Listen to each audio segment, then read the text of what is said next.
రాజ్కమల్ గారు నాగలక్ష్మి గారు నా వాయిస్ నాగలక్ష్మి రాజ్కమల్ గారు గారు వినిపిస్తుందా? రమాదేవి గారు రమాదేవి అమ్మ మాట్లాడండి. వినిపిస్తుందా నా వాయిస్? వినిపిస్తుందమ్మా, మాట్లాడండి. చెప్పండి.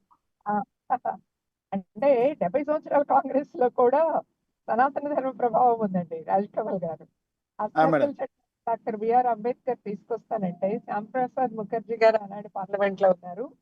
అలాగే నెహ్రూ గవర్నమెంట్ లో కూడా కాంగ్రెస్ లో కూడా చాలా మంది స్త్రీలకి హక్కులు ఏమిటి అని చెప్పేసి కాంగ్రెస్ లో కూడా అపోజ్ చేశారు.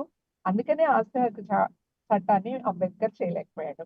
నేను చెప్తున్నది అదే, మన దేశంలో పార్టీలకు అతీతంగా పురుషాధిక్యత అనే భావజాలం ఉంది. ఈ పురుషాధిక్యత మీద అందరూ ఆడవాళ్ళ హక్కుల కోసం పోట్లాడాల్సిన అవసరం ఉంది. First thing. రెండు, అమాయకంగా ప్రశ్నిస్తున్నారా లేకపోతే ఎలా ప్రశ్నిస్తున్నారా? ఒక ప్రశ్న, 1/3 రిజర్వేషన్ అక్కడ వేరు ఇక్కడ వేరు ఉండదు కదా, అంతా కదా అంటున్నారు. అసలు రిజర్వేషన్ కి డీలిమిటేషన్ కి సంబంధం ఏంటి? లింక్ ఉండకూడదు. నాగలక్ష్మి గారు మేడం దానికి నాగలక్ష్మి గారు ఏంటంటే డీలిమిటేషన్ బిల్లు పెడితే సంఖ్య పెరుగుద్ది కదా అనేది ఆవిడ ప్రస్తావన చేస్తారు మేడం. ఎవరికి పెరుగుద్ది అనేది ఆలోచించాలి. దక్షిణాది రాష్ట్రాలకి పెరగదు కదా సార్. డీలిమిటేషన్ కి మహిళా బిల్ కి సంబంధం ఎందుకు? ఓకే, బేగ్ గారు మాట్లాడండి మేడం. రాజ్కమల్ గారు, నాగలక్ష్మి గారు అడుగుతున్నారు 70 ఏళ్లుగా ఏం చేశారు, ఎలా చేశారు అని. నేనేం చెప్తా అంటే, మొట్టమొదటి దేశ ప్రధాని ఇందిరమ్మ దగ్గర నుంచి మొదలుపెట్టి అట్టడుగునున్నటువంటి ఇప్పటిదాకా కేంద్రం నుంచి 2014 నుంచి మన రాష్ట్రం ఏర్పడిన దగ్గర నుంచి ఇంతవరకు మరెవరూ చేయలేదు. ఈ అన్యాయాన్ని ఇప్పటికి కూడా పరిష్కారం చేస్తామని లేదు. అప్పుల మీద అమరావతి నిర్మాణం అవుతుంది, మనకి ఇచ్చిన వాగ్దానం కూడా నెరవేర్చట్లేదు. సో మేడం, ఈ విషయాలన్నీ ఆలోచించడం మంచిదనేది నా అభిప్రాయం. Okay, thank you madam. Baig గారు, గుండు సూది లేని దేశం దగ్గర నుంచి, మన బ్రిటిష్ వాళ్ళ దగ్గర నుంచి గగనతలంలోకి ర్యాకెట్ పంపే ఇస్రో సంస్థల వరకు నెలకొల్పింది మన కాంగ్రెస్ ప్రభుత్వం అని బహుశా మేబీ వాట్సాప్ యూనివర్సిటీలో ఉండుండదు. ఎందుకంటే ఇందాక నుంచి నేను డిబేట్ లో కూర్చున్నప్పటి నుంచి గమనిస్తున్నాను. ఆల్మోస్ట్ మీరు పదే పదే మీరే తెలివితేటలు గలవాళ్ళు. ఇంకోటి, మీకు పెద్ద తెలివితేటలు ఉండొచ్చు మేడం, మీరు చాలా అమోఘులు అయి ఉండొచ్చు, మీరు బాగా హిస్టరీ కూర్చుండొచ్చు. కాదు సార్, ప్రతిసారి వాట్సాప్ అనే పదం వాడుతున్నారు. ఈమె వాట్సాప్ లో ఇప్పుడు నేర్చుకుని వచ్చారా? ఇప్పుడు వాట్సాప్ లో చూసుకుని వచ్చారా? ఎదుట వీళ్ళు తోటి మహిళ డిబేట్ లో పాల్గొన్న మహిళలే వీళ్ళకి గౌరవం ఇవ్వలేని వాళ్ళు వీళ్ళట చట్టసభల్లో 33% రిజర్వేషన్ గురించి మాట్లాడతారట. వాట్సాప్ మహిళ అంటున్నారు. వాట్సాప్ ఏముంది సార్? వాట్సాప్ లో డిబేట్ లో పాల్గొంటా వాట్సాప్ ఏం చూసారు? వీళ్ళు తోటి మహిళ కాదు సార్. బేగ్ గారు తోటి, ఇందాక ఇప్పుడు 3వ సారి ఇది 4వ నేను ఖండించడం మాట్లాడితే ఆమె వాట్సాప్ మహిళ వాట్సాప్ లో లేదనుకుంటా అంటుంది. ఎవరు వాట్సాప్ లో ఉంటారు, ఎవరు పొద్దు సమానం ఉంటారు? ఇది కరెక్ట్ కాదు.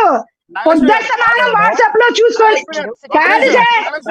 అసలు ఆ టాపిక్ ఏంటి సార్? 33% రిజర్వేషన్ గురించి నేనేం మాట్లాడాను? నరేంద్ర మోడీ గారి పద్ధతి ఇది, గతంలో ఇది జరిగింది అంతే మాట్లాడాను తప్ప ఒక్క మహిళని కూడా నేను కించపరిచే విధంగా మాట్లాడలేదు. ఎందుకు పొద్దు సమానం మాట్లాడితే వీళ్ళ వాట్సాప్ లో లేదనుకుంటా అంటే మా వాట్సాప్ లో ఉందో లేదో మీకు ట్రైనింగ్ ఇచ్చి పంపిస్తారా? మీ వాట్సాప్ లో మీకు ట్రైనింగ్ ఇచ్చి పంపిస్తారా?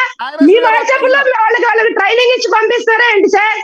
వాళ్ళు వాట్సాప్ లో ట్రైనింగ్ ఇచ్చి ఎలా మాట్లాడండి, దీని వల్ల ఇలా చెయ్యండి, వాళ్ళు ఏదైపోయినా పర్లేదు మనకని. ఒక్క మాట వింటారా మేడం? అన్నది ఏంటంటే వాట్సాప్ యూనివర్సిటీని సంబోధించారు ఆవిడ. వాట్సాప్ యూనివర్సిటీ సార్, ఆమె అర్థం అవుతుంది సార్. వాట్సాప్ యూనివర్సిటీ ఇంకొక యూనివర్సిటీ ఇవన్నీ కాదు. వాట్సాప్ యూనివర్సిటీ ఏంటి సార్? ఆవిడ కంప్లీట్ చేయండి మేడం, సబ్జెక్ట్ చెప్పండి. చెప్పండి మేడం, బేగ్ గారు చెప్పండి. నేను నాగలక్ష్మి గారు మాట్లాడుతున్నారు 2023 బిల్ కి డీలిమిటేషన్ ఉంటే తప్పేంటి, డీలిమిటేషన్ తో మనకి ఇస్తే రిజర్వేషన్ ఇస్తే తప్పేంటి అని. అసలు డీలిమిటేషన్ లేకుండా ఇవ్వడానికి ఎందుకు సాహసించడం లేదు? ఇక్కడ కూర్చున్న మేము మహిళలం అందరం అడుగుతుంది అది. డీలిమిటేషన్ లేకుండా, డీలిమిటేషన్ తో లింక్ పెట్టకుండా మహిళా రిజర్వేషన్ బిల్లుని మీరు ఎందుకు పాస్ చేయించలేకపోయారు? మీరెందుకు తీసుకురాలేకపోయారు? డీలిమిటేషన్ లింక్ చేసినప్పుడు 2/3 ఓటింగ్ అక్కడ మెజారిటీ కావాల్సినప్పుడు విపక్షాలని కూర్చోబెట్టి మేము ఈ బిల్లు తెస్తున్నాము, మీరు మద్దతు ఇవ్వండి అని విపక్షాలని మీరు ఎందుకు సంప్రదించలేదు?